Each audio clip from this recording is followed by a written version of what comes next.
Hello and welcome to this next tutorial, and today I'm going to show you how to make the actual frame of the sofa. So what we're going to do first is create a box which covers the cushion inside, and then make it about this size, and and then go to the top face and press I and scale that in a bit, and then extrude it in, and then Control R, add some loop cuts and delete one side, add a bring this out first actually.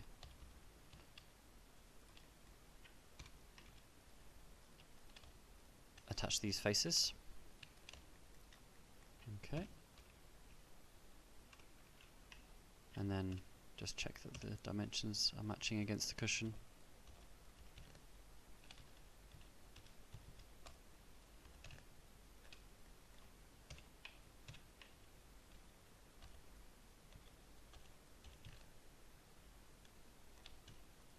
Okay, just something like that. Okay, now we can scale these on the y-axis and bring this on the x-axis,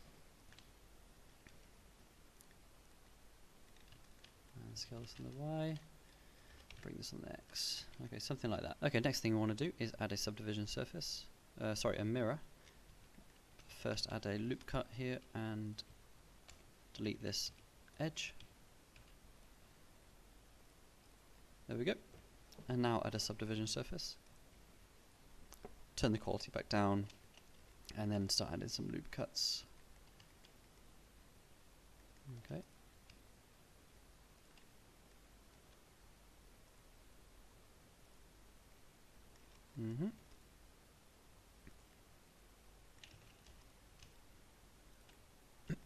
You want to add a loop on kind of every edge to try to support the frame underneath. Okay, that's looking alright. And then once you've done that, just select the select this one and do Alt S to kind of bring it out a bit to make it a bit more cushiony and shade smooth. Next add another one just so we can see what it's looking like, and maybe actually let's grab this edge and GG and bring it up a bit, and then bring this one out.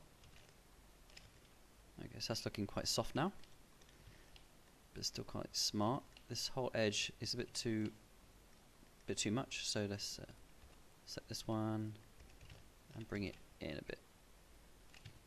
There we go. Now the frame is also looking quite thin, so I'm just going to go into here and just bring them out a bit.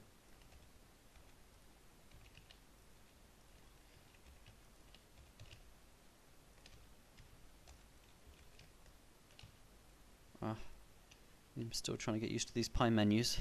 So yeah, that's kind of the basis of the shape now. So now we're going to try and add some basic seams, and then we'll add the creases and yeah, go from there. So first thing I want to do is add another loop here, and that should go all the way around this edge like that. Yep.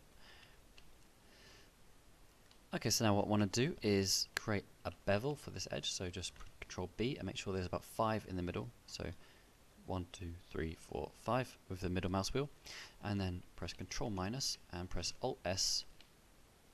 Oh, turn off proportion editing and bring it in a bit like this. And then what I want to do is press Control minus, and then turn on proportional editing, but just for now, deselect these edges, go back into wireframe mode, and actually go in front view so I can see what's going on, and bring these up. So I'm going to scroll in the middle mouse wheel for the proportional editing and bring this up like that. Okay, and it should have happened the same on the rear side. Yep. And now we can do the same for the front edge. So let's just make sure we're grabbing the center, this one, and then deselect the top edge. Oops, God, this pie menu, I really need to get used to it. And then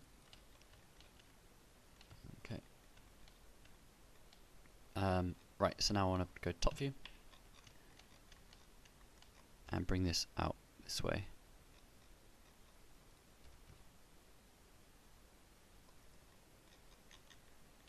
And just see how this is looking down here.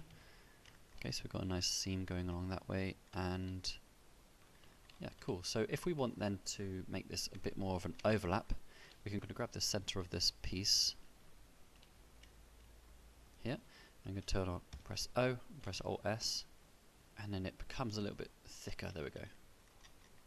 I think that works. So now you have a bit tighter. And now I'm going to do the same for this side. So grab an edge loop here. Let's turn this off so I can see where the edge is. Do Control B. And then do Control minus, Alt S, turn off proportional. And then Control minus,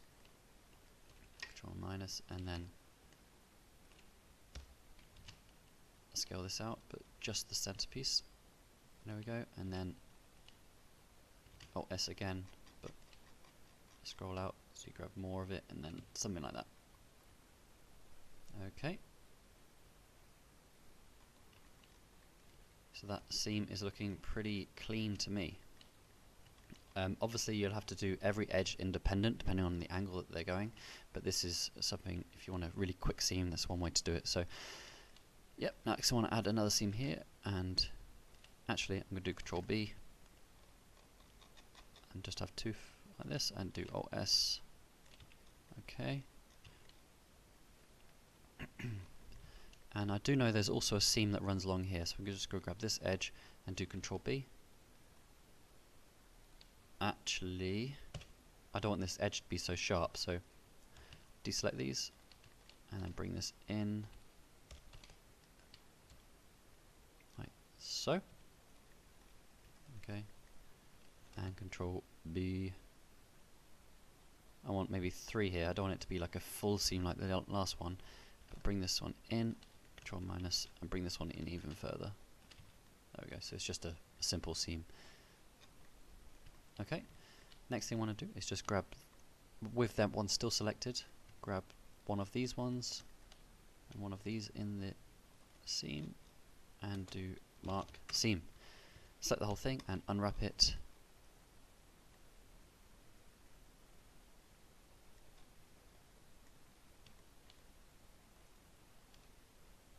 Okay, this one didn't mark as a seam, so I'm going to grab this one, this whole edge, mark seam, and then that should work. There we go, so they're all squared now. And then if I do click on this one, Control L and material, oops, sorry, click both and then that one last. Right, so we should have something that looks like a fabric. Okay, there's an error here which I'll fix, but if I go in closer, you can see the seam. There we go. Right, let's see what's going on here. Okay, I'm not sure why that's doing that. Let's gonna grab that whole edge and scale that on the y-axis, and then bring that. Oh, turn on clipping. Okay, clipping is turned on. Okay, I'm not sure why that's doing that. Okay, so clipping is definitely turned on. Never mind, let's bring it close enough till it merges, and then that's fine. Okay, so now we need to add the creases like we did last time. So what we're going to do here is go into the side and add some loop cuts. So let's grab a whole load here. Actually, I'm going to add one. I'm going to scale it on the x-axis. I'm going to add another one. Oop, and bring it on the x-axis.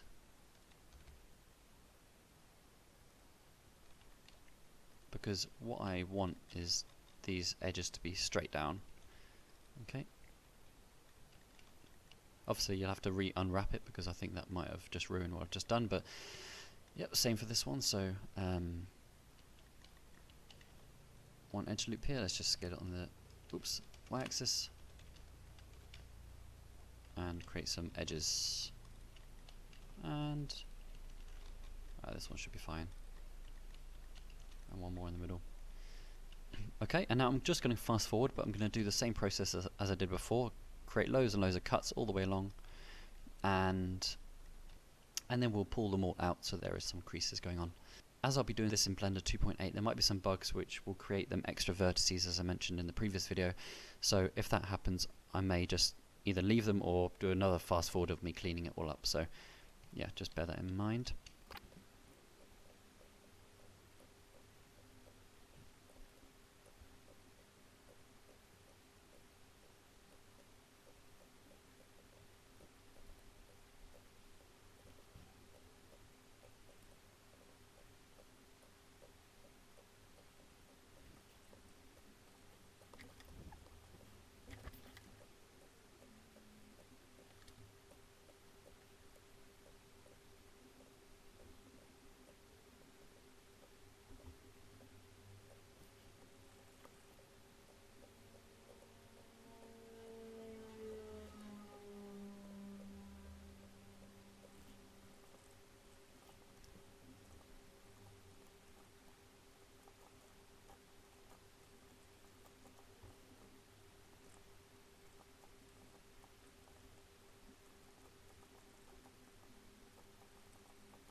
Okay, so I'm kind of done with it now. You can kind of see what I did previously compared to now. I've kind of rushed this one, but you can kind of see the kind of process that you would take. You just go all the way around and add, you know, as you did previously.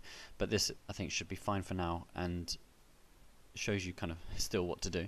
But it still adds some creases and kind of the variation that you need. I do note that this bottom piece actually in reality isn't as creased as this one anyway, so I don't think it really matters at this point. So I think that is fine for now, and then I'm going to move on to the cushions. Oh, actually, also, yeah, you can obviously do the backs and the top as well, which I kind of stopped at, but this was kind of just to show you how to do seams like this, and yeah, how to make kind of the non-cushiony bits of the sofas, which are in kind of most sofas. Yeah. So, yeah, stay tuned, and I'll move on to the next step, where I'll add some nice little cushions.